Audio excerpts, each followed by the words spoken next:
بسم اللہ الرحمن الرحیم۔ بیرسٹر گوہر علی خان اور سینیٹر علی ظفر نے عمران خان سے ملاقات کے بعد اڈیالہ جیل کے باہر میڈیا سے گفتگو کرتے ہوئے کہا کہ عمران خان آج آئی ایم ایف کو خط لکھیں گے۔ علی ظفر نے کہا کہ آئی ایم ایف یورپی یونین کا اپنا ایک مینڈیٹ ہے۔ آئی ایم ایف کا میرٹ ہے گڈ گورننس۔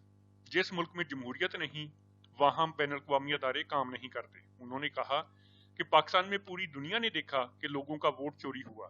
یہ چوری کے مینڈیٹ پر جمہوریت نہیں چل سکتی۔ جب فنڈنگ ادارے دیکھتے ہیں تو جمہوریت نہیں تو وہ قرض نہیں دیتے۔ ان کا کہنا تھا کہ ہمارا خط آئی ایم ایف کو جائے گا۔ اگر آئی ایم ایف نے کوئی بات چیت کرنی ہے تو سب سے پہلے انتخابات میں دھاندلی کا آڈٹ کرائے۔ جہاں جہاں آڈٹ میں دھاندلی ثابت ہو اس کو ختم کیا جائے، اس کے بعد آئی ایم ایف بات کرے۔